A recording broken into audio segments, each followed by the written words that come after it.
Teatro, o podcast do Dona Maria II. A cada 15 dias, uma conversa sobre teatro com Mariana Maia de Oliveira. Olá, Luísa Cruz, e obrigada por vir ao podcast do Teatro Nacional Dona Maria II. Olá, obrigada pelo convite. Ora essa. Já foste feliz no Teatro Nacional Dona Maria II? Já fiz coisas que me fizeram muito felizes. Harper Regan. Fiz uma peça, uma das primeiras peças que eu fiz, que se chamava A Caça ao Snark. Eu já não me lembro quem é que entrava, mas eu sei que para mim foi um grande momento, porque de repente eu estava no Teatro Nacional e tinha saído há tão pouco tempo do conservatório, e isso foi um dos momentos mais felizes. Foi assim das primeiras experiências? Foi. No Teatro Nacional? Sim. E depois outras depois vieram as barcas com a encenação do Corset. E... Como espectadora, já agora, também? Também. Eu não sou grande espectadora de teatro, eu prefiro sempre música. Mas sim, já vi grandes coisas, grandes espetáculos no Teatro Nacional, sim, claro que sim. Bom, a forma mais rápida de apresentar a Luísa Cruz, acho eu, sem demorar meia hora a ler o currículo, é dizer que é a atriz que já todos em algum momento vimos em algum lado, ou no teatro, ou no cinema, ou numa telenovela. E se calhar não, nem todos, mas em algum destes sítios, a televisão, uma série de YouTube, a dar voz a uma personagem de animação. Há muita Luísa Cruz em muitos sítios e muitos registros diferentes.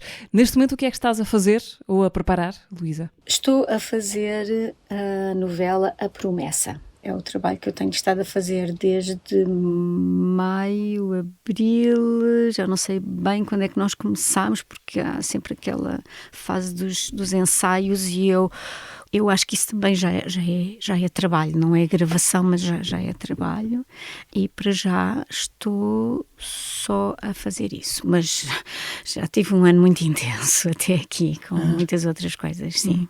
Os ensaios para telenovela, por curiosidade, são longos? É uma coisa mais apressada, claro, em relação ao teatro? Em relação ao teatro não tem comparação, o tempo é muito mais escasso, não é? E se calhar temos 3 ensaios, 4, na melhor das hipóteses, para falar sobre a personagem, para lermos sinopse, para falarmos uns com os outros, e não é muito mais do que isso. Essa rapidez tem alguma coisa de bom? Essa rapidez tem alguma coisa de bom.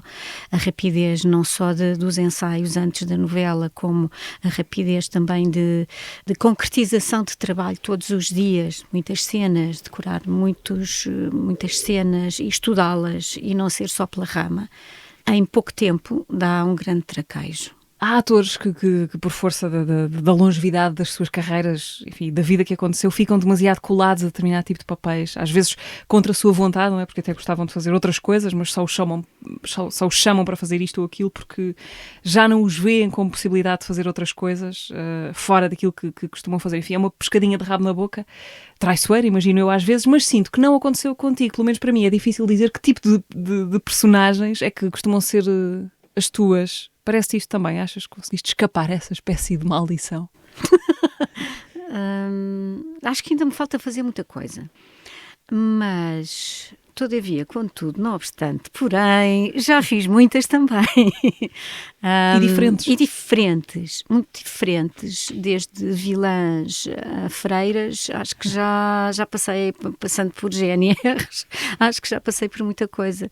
Por mães solteiras, e já não sei o que é que eu fiz, já foi muita coisa em televisão, em cinema. Em cinema e em teatro também já fiz Senhoras de Bordel, e em cinema, pois, 2 filmes, no mínimo, Senhoras de Bordel, Madames de Bordel, e por aí fora, pronto, de prostitutas, a condessas e senhoras finas, eu acho que já fiz tudo, um pouco. O que é que me falta fazer? Sei lá, já fiz animais também, já fiz um pássaro que me deu imenso prazer. Onde é que fizeste um pássaro?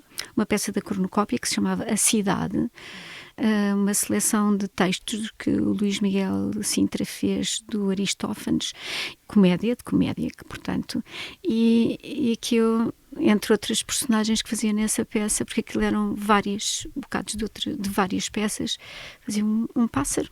uma popa. Então estive a estudar uma popa, estive a estudar a fisicalidade da popa e a voz da popa e é estranho. E ao mesmo tempo é bonito, porque não estamos a fazer, é como se o corpo já não existisse, é só a ideia do animal que depois passa para o corpo e já não existe o comportamento humano, já existe só a ideia disso. E isso é engraçado, imaginarmos isso no nosso corpo. Eu quero arriscar que a personagem mais difícil que eu já fiz, mais difícil mesmo, foi uma criança em teatro, numa peça, O Azul Longe nas Colinas, da encenação da Beatriz Batarda, porque é tão difícil para um adulto fazer uma criança que não seja um boneco da criança, e vai mexer com muitas coisas que nós temos cá dentro, muitas coisas já muito complexas que a criança ainda não teve tempo de ter, e que nós já temos muito enraizadas, e para tirar essas camadas todas e chegarmos à criança é preciso despirmos-nos de coisas, de ideias, de comportamentos. O próprio corpo não responde da mesma forma que o corpo de uma criança com 6 ou 7 anos, que era o caso, 7, 8 anos talvez. Tudo é mais sem filtro. E nós já temos muitos filtros, e por isso tem de haver uma entrega, acima de tudo, física muito grande. E pensar com uma criança, para nós, já é difícil também. Por isso essa acho que foi das personagens mais trabalhosas e desafiantes. E nesse caso específico, lembras-te como é que fizeste? Como é que te preparaste para isso? Para entrar Sei que fui nesse ver corpo? muitos parques infantis. Sim. Sim, para me lembrar de como era brincar e sem... Se bem que agora as crianças já não brincam como antigamente, já não são tão livres mesmo. A fisicalidade da brincadeira é diferente. Já é diferente, sim, mas pelo menos deu para recuperar. E vi fotografias minhas e do meu irmão e da minha irmã, as posições das fotografias, como é que estávamos. E, portanto, foi uma investigação interessante. A Beatriz Batarda trouxe as filhas dela, na altura eram pequenas, e estivemos a brincar com elas. E estiveram a fazer direção de atores. Elas, completamente. E ainda por cima, esta ideia da criança é uma ideia que a Manuela de Freitas, na peça onde eu me estreiei, ela disse-me várias coisas importantes, e uma delas é que os atores são crianças que estão a brincar nos jardins dos deuses. Isto parece uma imagem muito poética e muito onírica, mas no fundo é o processo da criança e é o processo do ator. É brincar, temos de ter sempre a alegria da brincadeira, seja o que for a personagem. Pode ser uma personagem triste, escura, mas a atitude do ator perante aquilo que vai fazer tem de ser de play, enjoy, de ter gozo, como uma criança. Porquê? Porque a criança, seja o que for que esteja a pensar que é naquele momento, é 100%. Sim. Não há cinismo na criança. Não há cinismo na criança. Não há, ai, que agora eu estou aqui tão bem, ai, que esta luz não devia estar aqui, está a fazer-me uma sombra. Não há nada disso na cabeça. Ai, vou bem, ai, vou mal, as pessoas vão gostar ou não gostar. Não há isso. Há a alegria de nos transformarmos e de transformar uma bola de papel num planeta. E é essa imaginação e essa capacidade e inteligência também, ao mesmo tempo, que o ator deve ter, acho eu, sei lá. Essa peça, aliás, o Azul Longe nas Colinas, foi no Dona Maria II. Exatamente. Com o Bruno Nogueira. Aliás, falámos dela no primeiríssimo episódio deste podcast, há uns anos e muitos episódios atrás, com o Bruno Nogueira, justamente, com quem contracenaste. Sim. E ele dava-me cabo de uma boneca. Ah, sim? E eu chorava imenso e gritava, não! Era uma cena tensa. Era a cena, para mim, era a cena mais horrível, mesmo muito horrível para mim. Porque ele destruía a minha boneca, que era a coisa mais importante na vida daquela criança. E ele, por acesso de raiva, porque nós também o provocávamos, já não me lembro bem, mas pronto. Porque ele fazia de meu marido também, às tantas, porque estávamos a brincar às casinhas, digamos assim, e ele dizia que vinha da serração, estou todo moído, e venho aqui, estou muito cansado, e eu vou fazer-te um chazinho e tal, mas depois aquilo tomava umas dimensões, a brincadeira descambava, e ele pegava no boneco e destruía o boneco, e aquilo era uma catástrofe para mim. Portanto, era tudo à flor da pele. O que é que um ator experiente, Luísa, aprende quando faz um monólogo pela primeira vez? Como te aconteceu há não muito tempo? Aprende a encarar as suas inseguranças e as suas seguranças, se é que podemos dizer assim. Aquilo que define o ator naquele momento. E também todas as inseguranças vêm ao de cima. Antes de eu fazer este monólogo, tive uma conversa com a Emília Silvestre, uma atriz que eu gosto imenso dela e acho que ela tem imenso valor e sou muito amiga dela.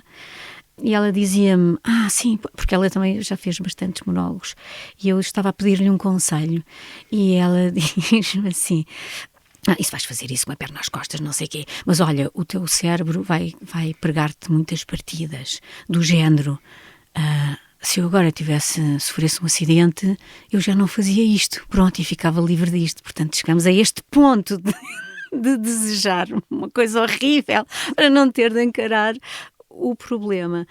Portanto, debati-me com a solidão, que é estar em cima de um palco sozinho. Obviamente não estamos sozinhos porque estamos a dar e estamos a absorver também do público, mas a ideia de sem rede, sem ninguém, é fundamental. Eu acho que é fundamental para um ator fazer um monólogo, porque é aí que ele se define. Tudo vem ao de cima, o bom e o mau. E portanto, é revelador, um monólogo é revelador do sítio onde estamos em relação à profissão, no meu entender. Mas ainda sentes pavor, pânico em palco, ou a experiência ajuda a relativizar a intensidade dessas sensações extremas?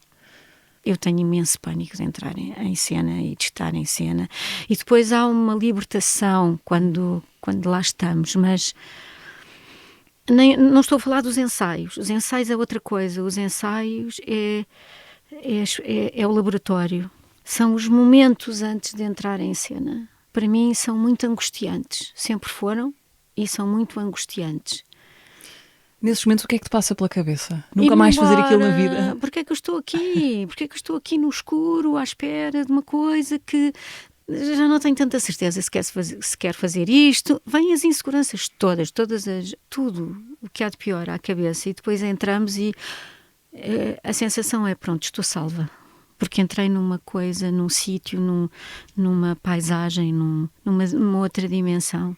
E aí sinto-me segura. É estranho. Estão todas as inseguranças do trabalho, mas ali é onde nos sentimos mais seguros. Não sei explicar melhor. Há uma espécie de auto-hipnotismo, não sei se isto é possível dizer, mas auto-hipnotizamos-nos para entrar naquele túnel que é aquela história e que é aquela personagem, os outros e tudo, e vamos lá contar esta história. Pois, porque dentro do não haver rede, esse é o momento em que há rede, não é? Há um plano para executar. Há um plano, há uma história para contar, há uma coisa para fazer, ao estar com os outros. No monólogo não há. No monólogo sou eu que vou contar a história sozinha. E eu dizia-me isto muitas vezes, antes de entrar em cena, no monólogo. Vamos lá contar a história a estas pessoas que vieram aqui. Vou contar uma história. Pronto, para ver se não sentia tanto pavor estar sozinha em cena. Estou-me a rir de nervos. Sim, ainda. 5 anos depois. Esta peça de que estamos a falar foi a Zerlina, estreada no CCB há 5 anos, mais coisa menos coisa. Do Herman Broch, sim. Aliás, foi um encontro de primeiras vezes, porque foi o teu primeiro monólogo e a primeira vez do João Botelho a encenar. Eu acho que ele já tinha feito qualquer coisa com a... Mas foi assim uma coisa... Em todo o caso, foi uma espécie de primeira vez. Foi uma espécie de primeira vez, sim. Sim. Para mim foi a primeira vez. Para ele, eu acho que foi uma espécie de primeira vez. Ok. A Zerlina é uma criada com voz. Aliás, é só a voz dela que se ouve no espetáculo. Tinhas visto a Eunice Munhoz a fazer Não. de Zerlina? Não. Uma encenação de 88, João Perry. Não, eu acho que se tivesse visto, acho que não ia ter coragem de fazer. Senão, depois daquela senhora, o que é que eu venho para aqui fazer? Por isso aceitei, por isso também acho que era um desafio, e tenho de agradecer isso ao CCB, à Luísa Taveira, na altura, que me desafiou para o fazer. E foi uma boa prova para mim. Voltarás a fazer um monólogo? Ou o fizeste? Está feito. Bolas. Como é que eu vou A resposta responder? pode sempre ser depende, não é? Depende do que Sei for. lá, não sei. Acho que dependeria de muitas coisas. Assim, de repente, não quero equacionar isso. Mas quem sabe? Uma curiosidade que tenho em relação ao... Ou seja, o teatro tem um momento de reconhecimento muito bem definido. Ou seja, o espetáculo acaba, o público bate palmas e os atores, naquele momento, colhem de certa maneira o fruto de um esforço, ou daquele esforço. Há esse ritual de celebração definido. No cinema e na televisão, como é que é? Quando é que se sente que aquilo foi entregue às pessoas? É preciso esperar... Enfim, que as pessoas mandem mensagens, que digam coisas na rua, são as audiências. Quando é que é o momento de estar feito? A televisão, novelas e séries normalmente saem, estão editadas e saem, são emitidas, não vou dizer logo, mas pouco tempo depois, normalmente. Muitas vezes, e a maior parte das vezes, nas novelas estamos a fazer, e às vezes há ali uma pressãozinha porque temos poucos episódios de margem. Reserva. Exatamente, até para serem emitidos. Portanto, eu penso que na televisão esse eco das audiências chega-nos mais cedo em relação ao cinema, porque no cinema a edição de um filme é sempre 6 meses, uma coisa assim do género, no mínimo, não é? No mínimo. Depois há realizadores mais exigentes do que outros, mas é só quando sai o filme é que vamos ter esse feedback, é que vamos ter esse reencontro com aquilo que fizemos, e esse reflexo do público, da audiência. E num filme, o momento de ser espectadora de ti própria, não é? De repente ver uma coisa que foi uma experiência de fragmentos, de cenas, de repente ver o que é que aquilo é. Há sempre aquela coisa de podia ter feito melhor aqui, que parvoíce. Não consegues descolar dessa visão crítica. A única vez em que eu descolei mesmo foi no filme do Miguel Gomes, nas 1001 Noites, em que eu fiz as lágrimas da juíza num dos filmes. É um tríptico, não é? Que são 3 filmes, e dentro desses 3 filmes há vários filmes, é como se fossem contos. E não sei porquê, mas eu aí desliguei de mim própria, também porque a ação era tão... Eu estava muito curiosa em ver o que é que aquilo ia dar. Também foram umas noites, madrugadas tão mágicas, que ainda hoje eu encontro pessoas que estavam a fazer figuração nas novelas e coisas de televisão, e às vezes em cinema, e toda a gente fala daquelas noitadas que nós passámos a fazer aquele conto, aquele filme, e não sei porquê eu desliguei, já não me via a mim, já estava a ver a história toda, não sei porque é que isso aconteceu.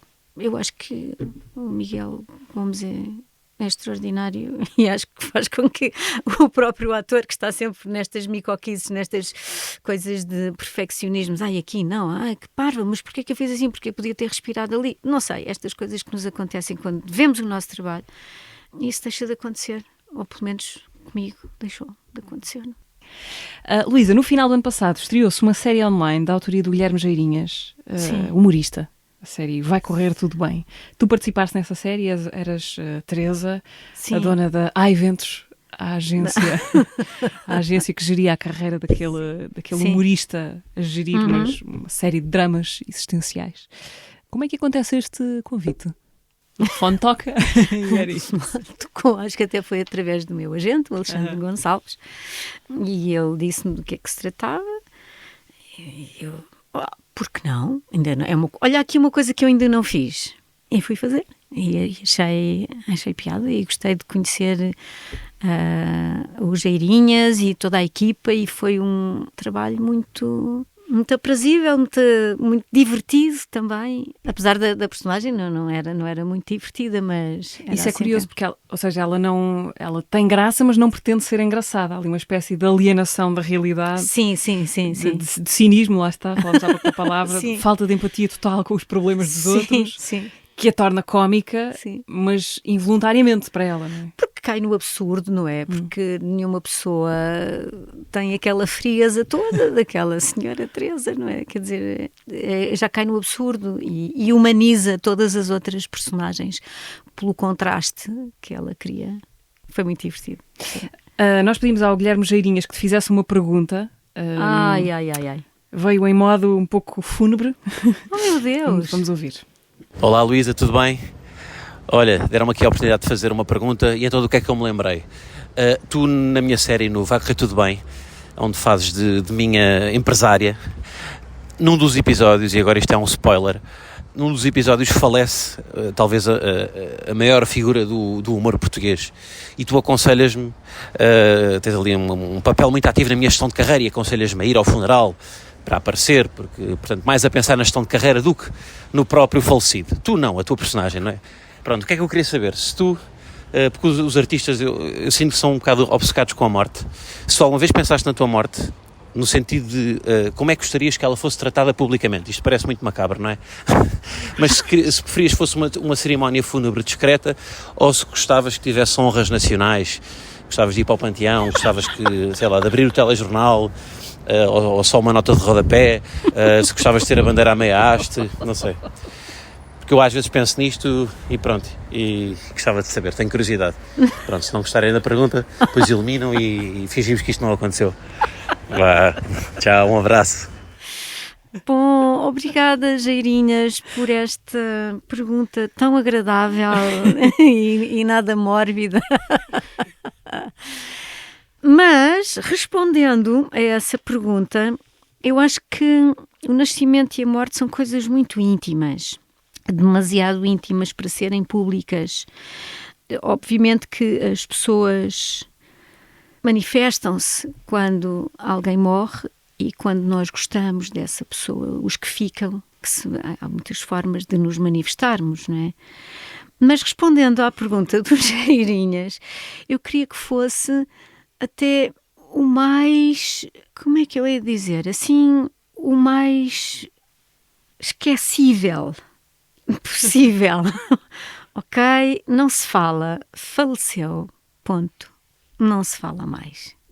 Porque as pessoas às vezes estão muito preocupadas com aquilo que levamos desta vida. Uhum. Eu preocupo mais com aquilo que eu deixo cá. E a única coisa que eu quero realmente é que o meu trabalho fique e que modifique alguma coisa em alguém. Para melhor, para pior, não sei, as pessoas depois fazem o que querem com aquilo que veem e que absorvem.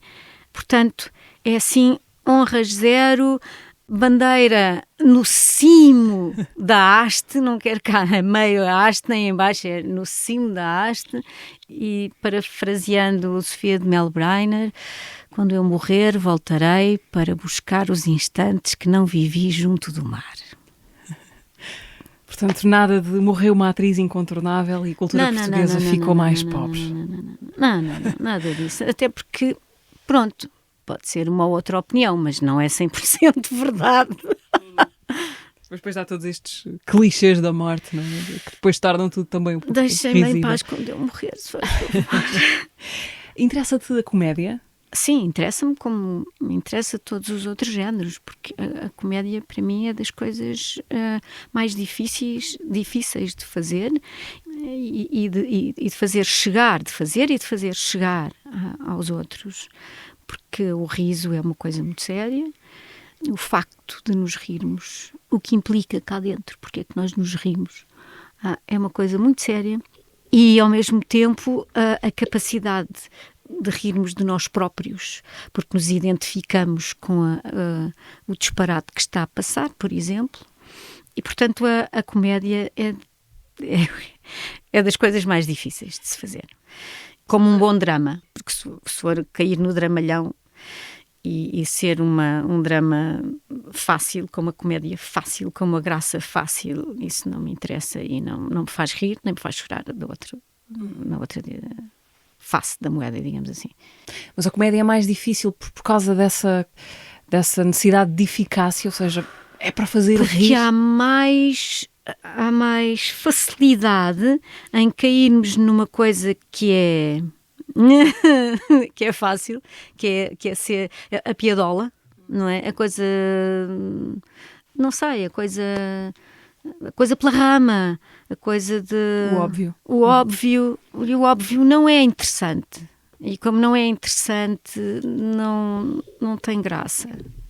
Os grandes humoristas são pessoas extremamente inteligentes e por isso é que são surpreendentes.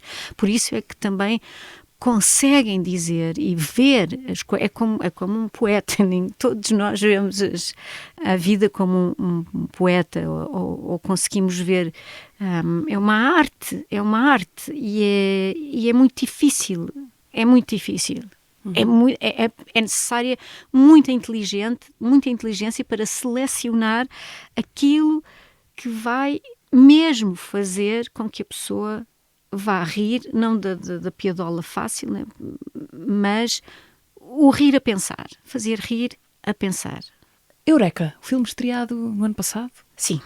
Do Lisandro Alonso, cineasta sim. argentino, onde contracenaste com o Viggo Mortensen. Sim. Como é que acabas a fazer de freira neste filme? Um western, que depois talvez não seja bem um western, enfim. Pois, surge como um trabalho, pronto. Começa tudo assim, há um telefonema. Pronto, aí vamos nós receber o guião e ler a parte e depois o encontro cá em Portugal com o Lisandro. Já conhecias ou não? Não. E foi super agradável conhecê-lo. Foi logo uma pessoa muito empática e a saber muito bem o que é que queria e, ao mesmo tempo, a dar-me liberdade para a construção daquela, uma cena pequena, mas muito falada e esmiuçada, e isso dá muito gosto trabalhar assim. Tu preferes que as pessoas com quem vais trabalhar tenham uma ideia muito precisa daquilo que querem? Ou preferes que essa margem de liberdade também sobre para ti? Gosto que tenham uma ideia do que querem e que sejam abertas também, essas pessoas abertas a outras perspectivas. Ou seja, à partida é isto que eu quero, mas estou aberto, por que não, a ouvir outras coisas. Eu penso que se o encenador ou o realizador tiver uma estrutura básica daquilo que quer, depois tudo o resto, digamos que são ramagens, são ramos do tronco principal e, portanto, podem acontecer, podem florir, podem ser aproveitadas. Luísa, tu quiseste estudar canto antes de querer ser atriz, vais para o conservatório para estudar canto, era essa a intenção? Sim. Mas depois essa intenção não foi possível? Não foi possível, disseram-me que não podia, que não tinha de ter história da música feita e que não sei o quê, uma série de entraves. E esse não foi um duro golpe para ti? Foi porque as outras coisas que eu queria fazer não havia cá em Portugal e eu não tinha dinheiro para ir para fazer o que queria noutros países. E era o quê? Era... não tem nada a ver. Ok, mas vou dizer. Ok, então, acupuntura, shiatsu e medicina alternativa, isto estamos em 1980, 81. E eram todos maluquinhos, não é? Na altura. Agora é que está muito na moda as medicinas alternativas e as macrobióticas e os vegetarianismos e os veganismos, mas já existia. E como eu gostava muito de ter estudado isso e como não tinha dinheiro para ir para o Japão, por exemplo, estudar, pensei, o que é que eu vou fazer? Eu tinha entrado para a faculdade, para o meu curso de Línguas e Literaturas Modernas, literatura portuguesa e francesa, que é uma coisa que eu gosto muito também, literatura, e ser professora para o resto da vida, não é? E não estava nada a ver. Óbvio, era o caminho e, portanto, não, há aqui qualquer coisa que não pode ser, isto não pode ser, e aquilo também não pode ser, portanto, vou que é que eu faço? Sentei-me no átrio do conservatório, depois de receber um não chapado na cara, e fiquei assim, a tentar digerir o que é que eu ia fazer à minha vida. E comecei a olhar para o painel onde havia os outros cursos. Cinema, cenografia e dança, não, porque não sei aquilo, formação de atores. Deixa lá ver o que é que isto vai dar. É horrível, não é? Esta desplicência. Eu acho que Mas foi assim que aconteceu. no fundo somos todos, vamos sendo produto desses acasos, não é? Mais ou menos casuais. Sim, mas não estou, quer dizer, não, eu costumo dizer que não posso ser injusta com a vida, porque a minha vida profissional tem sido muito rica em todos os níveis de humanos, de aprendizagem, profissionalmente, tudo o que eu fiz, aprendi muito, e eu sou assim hoje porque conheci pessoas nesta profissão que me formaram também. Mas então, depois dessa, formação de atores, por que não? Acabar o conservatório e fazer o percurso todo foi uma espécie de, já que aqui estou, vou até ao fim? Fui passando de ano, curiosamente, fui passando de ano, curiosamente, e eu fiz 3 anos, na altura era 3 anos, e depois fiz mais um de defesa de tese. E no fim desses 3 anos houve uma apresentação escolar no próprio conservatório e estava a assistir, portanto aberto ao público, e estava a assistir o encenador Mário Feliciano.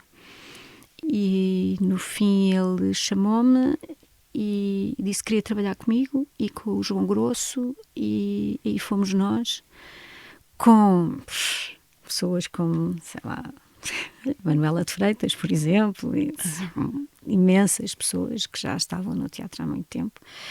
A Alexandra Lencastre também. Também era desse... Não era do meu ano, porque ela é mais nova, mas estreámos as duas nessa primeira peça, encenada pelo Mário Feliciano. Primeira peça para nós, claro, pelo Mário Feliciano, no Centro de Arte Moderna. E, portanto, comecei logo a trabalhar. Depois ainda fiz esse 4º ano de prova final e defesa de tese, e fiz isso tudo.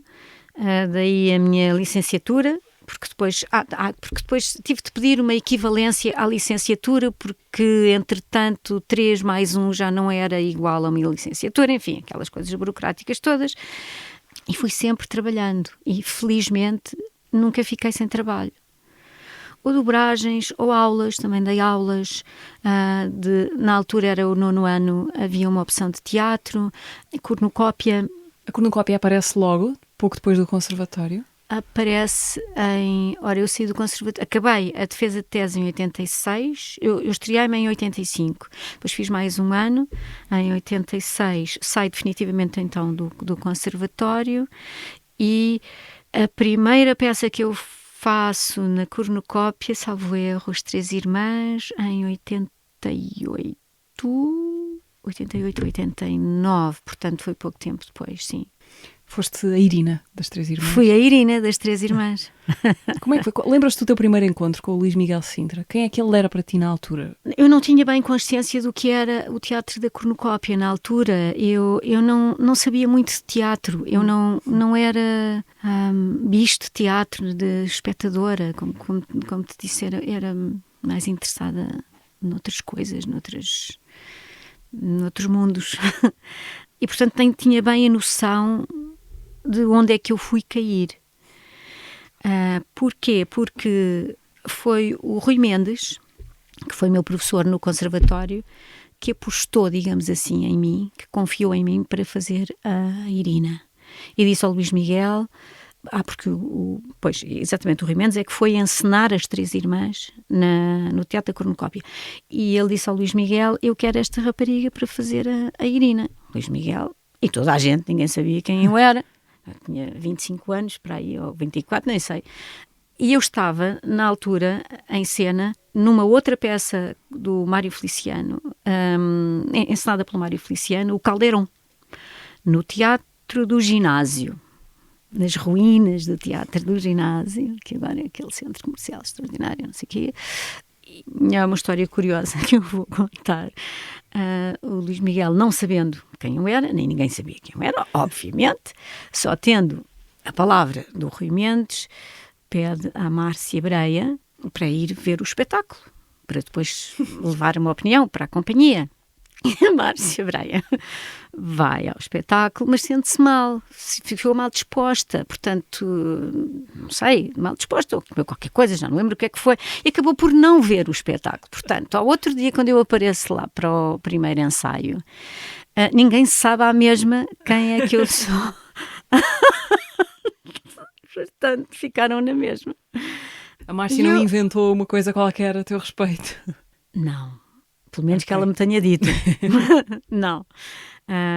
Portanto, eu caio ali, ingênua, pronto, e já sabia que eles eram pessoas que tinham uma companhia, que tinham, obviamente, um trabalho feito, mas eu estava muito... Ou seja, não sei, mas se calhar ainda estava naquela, se calhar não é isto que eu vou fazer ainda para o resto da minha vida. Portanto, não é displicente nem indiferente, mas a querer fazer bem e a fazer com aquilo que eu sabia, que não era muito, mas também não quero que passem vergonhas por minha causa, não é? E assim que entrei, o ambiente foi logo tão generoso da parte deles e tão empático e simpático e tão acolhedor que nem foi preciso eu pensar, ai meu Deus, o que é que vai ser de mim? Não, tudo se passou muito naturalmente, todo um processo, eu fui dando e acho que foi se calhar essa meia intuição, meia ingenuidade minha que terá agradado eventualmente ao Luís Miguel.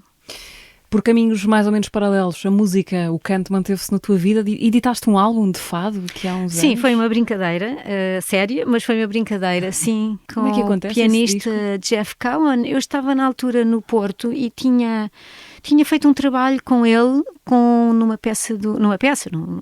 espetáculo do Ricardo Paes, o Linha Curva, Linha Turva, e depois, passado um tempo, pensámos que, olha, se calhar isto até era interessante Foi numa brincadeira, e depois a brincadeira tornou-se mais séria e acabámos por fazer este CD com o grande apoio do Teatro São João e do Ricardo Paes. Tens ainda tens contas a ajustar com a música ou não? Não é assim, pronto, deixa lá isso, não é isso. Eu tenho colaborado e com muito gosto e prazer com os músicos do Tejo, um grupo de música dedicado à música barroca, o Marcos Magalhães e a Marta Araújo, e fiz com eles as Guerras da Alecrim Manjerona. Eles às vezes chamam-me para... Como pessoa que pode dar bons conselhos, eventualmente, aos cantores, porque os cantores não são só cantores, primeiro são atores e depois é que são cantores, a meu ver. E, portanto, aí a minha experiência como atriz, no sentido de dizer aos cantores que, antes de tudo mais, estão a interpretar. E estão a interpretar, não são só eles, a não ser que seja o lead ou um outro género, mas ópera, por exemplo, tem personagens. Antes de cantarem aquelas notinhas todas maravilhosas e certinhas e afinadas, estão a entrar numa personagem. E é isso que às vezes falta em cantores, é que ficam muito preocupados, e com toda a razão, nas notas que vão cantar, porque são coisas difíceis e que exigem muita técnica e muito estudo e muito tudo, mas não podem esquecer-se que há uma parte teatral grande, enorme, básica, até no canto lírico. E por isso eu gosto muito de ter estas conversas, até para interceptar outras sensações de pessoas que são cantores, que era aquilo que eu queria ter sido. Assim, que giro, isto pode enriquecer também a minha parte como atriz. E isso é bom. Luísa, já este ano tu estiveste em cena também com a peça A Andorinha, dividiste o palco com o José Condessa. Sim. Que também tem uma pergunta para ti, na verdade uma rajada de 3, acho eu. Meu Deus. Vamos ouvir. Olá Luísa, Mariana e todos os ouvintes do podcast. Bem, querida Luísa, fui desafiado a fazer-te uma pergunta, mas como quanto mais te conheço, mais gosto de conhecer, tomei a liberdade de pensar em 3 questões que são: qual o autor que nunca te importas de revisitar? O que guardas até hoje dos teus primeiros mestres? E por fim, qual foi a última vez que o teatro te surpreendeu? Um beijo grande e até já. É difícil a primeira, porque há sempre surpresas tão diferentes em tantos autores, e coisas tão variadas. É incontornável, Shakespeare, não é? Porque é um poço sem fundo, ou um céu sem limite de temas, de sensações, de mundos. Cada personagem é um mundo tão complexo, cada personagem de Shakespeare é um mundo tão complexo, com tantas dimensões, com tanto para estudar, que pode ser tantas coisas, que pode ser aquilo que cada um quiser. Daí a universalidade de Shakespeare. Mas também depois temos Pirandello, com aquela multiplicidade toda de personagens que são e que não são, e que já não sabemos se são, se estão a representar, se já não estão a representar. Condessa, não sei o que é que tenho de explicar, não sei o que é que tenho de dizer, porque é muito difícil. Não há mas pronto, ok, eu acho que Shakespeare é dos mais complexos, e acho que há sempre um manancial muito grande para investigar. O que é que eu guardo até hoje dos meus primeiros mestres? Guardo tudo. Acho que não me esqueci de nada que eles me passaram. Eu acho que é a postura e a atitude que se tem perante a profissão. Eu acho que, acima de tudo, há coisas basilares e estruturais que eu aprendi, não só na cornucópia, mas com pessoas que também ajudaram a fazer a minha estrutura como atriz, que é: a imaginação não pode estar parada num ator. Tem de haver sempre imaginação. E a investigação. Imaginação e investigação. Temos de investigar, temos de procurar, temos de perguntar porquê, temos de nos desafiar, mesmo que seja um trabalho que à partida, mas isto, o que é que eu vou fazer disto? Mas que isto não tem aqui nada por onde se lhe pegue, não é? Mas depois tem. Mas depois, se nós quisermos, se o ator quiser, tem. E isso é uma boa lição que eu aprendi com todas as pessoas que me ensinaram coisas e de quem eu fui capaz de aprender, com quem eu fui capaz de aprender. Imaginação e investigação. Ir ver coisas que não têm nada a ver com a profissão, coisas culturais. Viagens. Uma viagem é maravilhoso para se aprender. Ou então, um dia eu vi a minha colega Natália Luísa sentada ali assim ao pé dos grandes armazéns do Chiado. Eu ia a passar e ela estava sentada no chão. Olá, olá, olá, olá. E sai-me esta pergunta: então, o que é que estás aqui a fazer? Eu estou a trabalhar. Estás a ver pessoas? Pois, estou a ver pessoas. E é só isto. Parece que é uma coisa que é só isto, mas é isto. Trabalhar é isto, também é isto. Trabalhar é ver, observar, imaginar, é ler. Às vezes não é preciso muito dinheiro. Às vezes pensamos, a cultura é uma coisa muito cara. É mentira. Mentira, mas com um M enorme. É mentira. Está dentro de nós a vontade de crescer. E, portanto, nós podemos crescer com tudo, desde que haja curiosidade, investigação e imaginação. Eu acho que foi isso que eu aprendi. Parecem coisas pequenas, mas são grandes, às vezes em forma pequena, como estar sentado na rua a ver pessoas a passar. Pronto. A última, quando foi a última vez que o teatro te surpreendeu? Ou uma das? É difícil ser surpreendida? É esse que é o problema. É difícil. Eu surpreendo-me mais com música.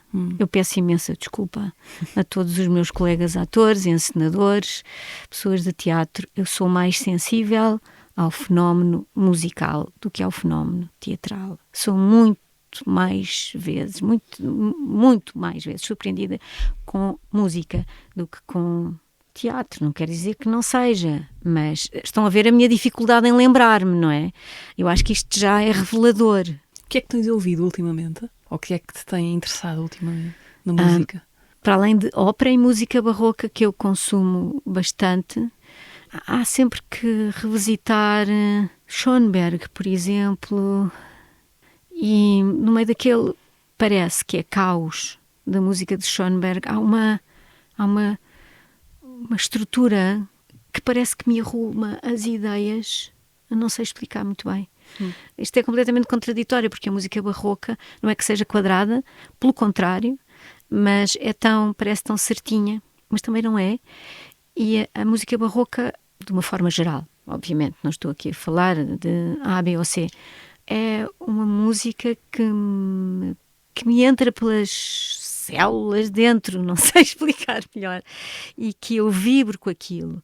Ou então há coisas de Beethoven, Brahms, é tão difícil dizer o que é que eu tenho ouvido agora aqui. Esses já são Pronto, muito. Pronto. Mozart, há sempre Sim. vontade de cantar Mozart. Falar coisas da flauta mágica, etc. Sim. Mas também gosto muito de mornas cabo-verdianas, sou sensível à música tradicional, a música do mundo, digamos assim. Tudo isso me interessa, porque descubro outras sonoridades que me provocam sensações diferentes, e isso já é uma forma de me estimular e de me desafiar. Às vezes há músicas que são tão estranhas, no sentido de, musicalmente falando, para um europeu, mas por nos porem noutro universo, obrigam-nos a pensar e a sentir de outra forma. A estranheza faz-nos parar, não é? A estranheza faz parar. Estar mais atentos. Sim, mais atentos, ou deixar ir naquela coisa que nós não percebemos. E vamos até ao fim naquilo. Fazemos aqui uma pausa rápida para ouvir, há 15 dias, a Ana Markle, no podcast do Dona Maria II. Os papéis que eu acho mais espetaculares são aqueles que são discretos no seu virtuosismo, que são aqueles em que quase que não se passa nada, porque a sociedade também não quer muito ouvir o que os adolescentes têm para dizer, porque acham que é uma fase, e isso é uma fase que era uma coisa que me irritava muito e que eu espero nunca dizer ao meu filho. A pergunta era quando e como é que foi o teu primeiro beijo, e eu nunca tinha beijado ninguém. Então chega a mim e eu decido dizer a verdade. Pensa, vão gozar comigo, vão dizer, haha, nunca beijaste ninguém, loser, nariguda, caixa de óculos. E eles ficaram todos tipo, uau, ela disse a verdade. Tinha a ideia de que escrever era uma forma de me consolar, que é uma coisa que nós às vezes passamos uma vida inteira sem fazer, não é? Só a tratar-nos um bocado mal a nós mesmos. Claramente, isto da maternidade bateu-me. Aliás, o meu filho ontem perguntou-me se havia pessoas más. Essa pergunta é que eu fiquei mesmo tipo... Eu digo assim, há pessoas melhores que outras. Também de verdade seja dita, nunca tive ambições, fui-me deixando levar. A minha mãe estava a dizer outro dia um ditado que a minha avó dizia, que era: eu gostava de ser um terço do que esta pessoa se acha. Mas quem é que eu julgo que sou? Mas quem é que eu julgo que sou para estar a fazer isto? E foi assim, no episódio anterior do Teatro, a conversa com a Ana Markle, todos os episódios para recuperar no Spotify, YouTube, SoundCloud e Apple Podcasts. Luísa, e uma sugestão? Posso pedir-te que nos deixes? Então, eu acho que ainda está em cena Os Telhados de Vidro, com o Diogo Infante e com a Benedita Pereira. No Teatro da Trindade? No Teatro da Trindade. A sugestão, por exemplo... Bem, eu acho que basta ir à programação da Gulbenkian e eu acho que de certeza que encontram coisas estimulantes, não só para ouvir, mas como ver, em termos de exposições. Eu, há uns tempos atrás, vi a exposição do Cisa Vieira e, no meio daquilo tudo, daquele talento todo e daquela arte toda dele, que eu não compreendo, não é? Porque são coisas tão técnicas. Quando eu saí cá para fora, aquilo que eu dizia a mim própria é: bolas, a quantidade de desenhos que as pessoas têm dentro da cabeça e que não saem. Como eu, que não consigo, não sei porquê, não sai, nunca não sai. O desenho ou não sai, ou eu não propus ainda isso, mas gostei de pensar a quantidade de desenhos que há dentro da cabeça das pessoas. Presos, assim, presos lá dentro, não é? Sem comunicar com a mão. Aquela exposição fez-me pensar nisso. Meu Deus, como é que isto sai dentro da cabeça daquele homem? Ou como ver às vezes a Cristina Reis a desenhar, é surpreendente, é tão surpreendente. Como é que as pessoas fazem aquilo? Como é que sai? Como é que sai? É milagre. Ou como é que alguém põe as mãos em cima de um piano e parece que não toca e o som sai, aquilo é tudo. Portanto, voltando, eu acho que a programação da Gulbenkian tem muito que ver. Tu tens aquele passe anual que dá para ver os não concertos? tenho, porque nunca tenho tempo para ir e depois tenho medo. Então vou gastar dinheiro e depois não vou, mas vou sempre que posso. E eu penso que ainda está uma exposição do Abel Manta que estará em Algés até dezembro. E acho que vale a pena ver, e é muito interessante a obra dele. Livros. Eu, como fui há pouco tempo ver no Cinema Ideal o filme da Sofia Marques, Verdade e Consequência, sobre o Luís Miguel, aconselharia o livro que ele lançou, pequeno livro arquivo, Pensamentos, Palavras, Atos e Omissões. Eu penso que é um livro que não só para atores, mas para as pessoas para todas as pessoas que se interessam pelo fenómeno cultural. Penso que é interessante. O outro livro, eu tenho de dizer isto, é da Cristina Reis, sobre a Cristina Reis também, da Imprensa Nacional, e um que eu adorei e que vale a pena ler, vale muito a pena, da Margarida Carpinteiro, nossa colega Margarida Carpinteiro, que eu adoro como pessoa, sempre admirei e continuo a admirar como atriz, apesar dela agora já não trabalhar tanto. O livro chama-se Um Navio na Gaveta e penso que se pode encontrar na FNAC, e é de um intimismo e ao mesmo tempo de uma visão tão teatral e íntima ao mesmo tempo da vida, e eu gostei imenso de ler este livro. Obrigada, Margarida Carpinteiro, por me ofereceres este livro. Luísa, quase a terminar, a que é que soava a rádio dos anos 50 em Portugal? Soava a coisas muito boas e a coisas muito más também. Não podes esquecer dos discursos do senhor ditador, do senhor Salazar, que aquela voz ficará para sempre na minha cabeça. Soava a uma verdade que se calhar entretanto não se perdeu, mas era uma outra forma de se fazer e de se ouvir. A rádio tinha um papel muito importante. Eu penso que a única forma de muitas pessoas na altura terem contacto com literatura portuguesa era através da rádio, porque havia muitas pessoas que primeiro não sabiam ler e depois nem sequer tinham acesso a livros. Só por isso eu acho que a rádio teve e tem um grande papel na vida das pessoas. Cultural, humano, tudo. Esta pergunta veio porque fizeste um espetáculo sobre isso. Exato. Espetáculo. O amor é um som. Sim, com a Carla Vasconcelos também. Conseguirias dar-nos um bocadinho de a voz da rádio dos anos 50? Como é que as pessoas falavam? Vem-te assim alguma... Eu não vi o espetáculo, não sei se havia isso, se havia... Havia também um bocadinho, se bem que nós fugíamos e voltávamos e tínhamos sim, tínhamos uma pessoa fundamental nesse espetáculo, que era o Júlio Isidro, não é?